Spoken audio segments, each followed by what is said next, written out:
ಎಲ್ಲರಿಗೂ ಮಾಧ್ಯಮ ಮಿತ್ರರು ಮತ್ತು ಟಿವಿ ಮಾಧ್ಯಮವರು ಮತ್ತು ಪತ್ರಿಕಾ ಮಾಧ್ಯಮದವರಿಗೆ ನಮ್ಮ ಜನತಾ ಚಳವಳಿ ಭಾರತ ಪಕ್ಷದ ವತಿಯಿಂದ ಆತ್ಮೀಯ ಸ್ವಾಗತ. ನಾನು ಓಬಳೇಶಪ್ಪ ಬಿಟಿ, ಈ ಒಂದು ಜನತಾ ಚಳವಳಿ ಭಾರತ ಪಕ್ಷದ ಅಧ್ಯಕ್ಷರು. ನಮ್ಮದೊಂದು ಮುಖ್ಯ ಕಾರ್ಯಕಾರಿ ಸಮಿತಿ. ನನ್ನ ಬಲಭಾಗದಲ್ಲಿ ಆಲ್ಟಿನ್ ಆಂಟೋನಿ ರಾಜ್ ಅಂತ ಹೇಳ್ಬಿಟ್ಟು ನಮ್ಮ ಪಕ್ಷದ ಪ್ರಧಾನ ಕಾರ್ಯದರ್ಶಿಗಳು, ಹಾಗೆಯೇ ಬಸವಲಿಂಗಪ್ಪ ಅವರು ನಮ್ಮ ರಾಷ್ಟ್ರೀಯ ಸಂಘಟನಾ ಕಾರ್ಯದರ್ಶಿಗಳು, ಮತ್ತು ನನ್ನ ಎಡಭಾಗದಲ್ಲಿ ಖಜಾಂಚಿಯಾದ ತೇಜರಾಮ್ ಶೆಟ್ಟಿ ಅವರು. ಅದೇ ರೀತಿ ಮೊನ್ನೆ ಉಪಚುನಾವಣೆಯಲ್ಲಿ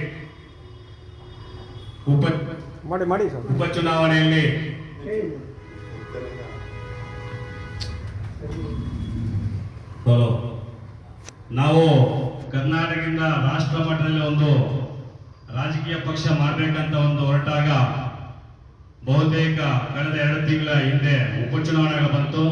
ಆ ಚುನಾವಣೆಗಳ ಪರ್ಯಾಯವಾಗಿ ನಾವು ತೆಲಂಗಾಣದ ಜೂಬ್ಲಿ ಹಿಲ್ಸ್ ಉಪಚುನಾವಣೆಗೆ ನಾವು ಅಭ್ಯರ್ಥಿ ಆಯ್ಕೆ ಮಾಡಿದ್ವಿ.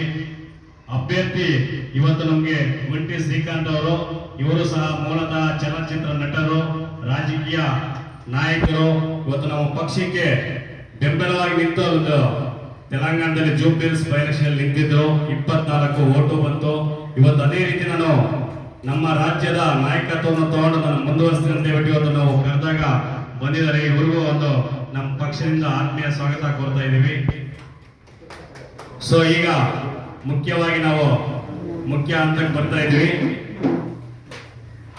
ಈ ಒಂದು ಪತ್ರಿಕಾಗೋಷ್ಠಿ ಕರೆದಿರುವಂತ ಮುಖ್ಯ ಉದ್ದೇಶಗಳು, ಈಗಾಗಲೇ ಇವತ್ತೇನು ರಾಜ್ಯ ಮತ್ತು ದೇಶದಲ್ಲಿ ನಡೆಸುತ್ತಿರುವ ಸರ್ಕಾರದ ಪಕ್ಷಗಳು ನಾವು ನೋಡಿದ್ದೀವಿ. ದಿನ ಬೆಳಗಾದ್ರೆ ಅನೇಕ ವಿಚಾರಗಳು ಎತ್ಕೊಂಡು ನಾವು ನೋಡ್ತಾ ಇದ್ದೀವಿ. ಸೊ ಹಾಗಾಗಿ ಆ ಒಂದು ಸರ್ಕಾರಗಳು ಮತ್ತು ವಿರೋಧ ಪಕ್ಷಗಳು ಏನು ಮಾಡಬೇಕಾಗಿತ್ತೋ ಆ ಕೆಲಸಗಳು ಮಾಡ್ತಾ ಇದ್ದಿಲ್ಲ.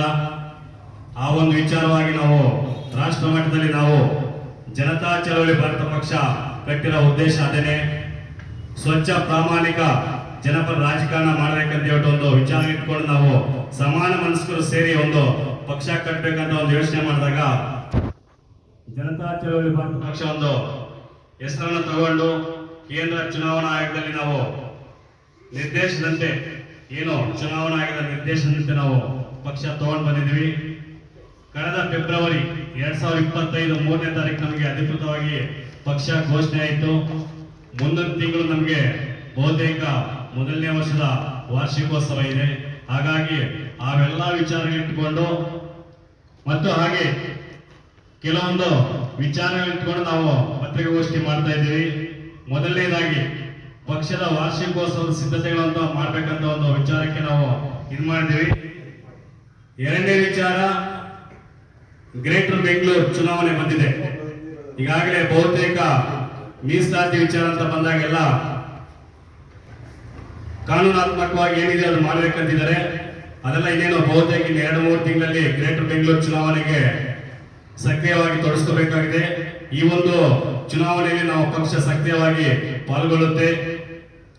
ಮತ್ತೆ ಕಾರಣಾಂತರಗಳಿಂದ ಏನು ದಾವಣಗೆರೆ ದಕ್ಷಿಣ ಕ್ಷೇತ್ರ ಮತ್ತೆ ಬಾಗಲಕೋಟೆ 2 ವಿಧಾನಸಭಾ ಕ್ಷೇತ್ರದ ಶಾಸಕರು ತೀರಿಕೊಂಡ ಸಂದರ್ಭಕ್ಕೆ 6 ತಿಂಗಳ ಚುನಾವಣೆ ಬರಬೇಕಾಗಿದೆ.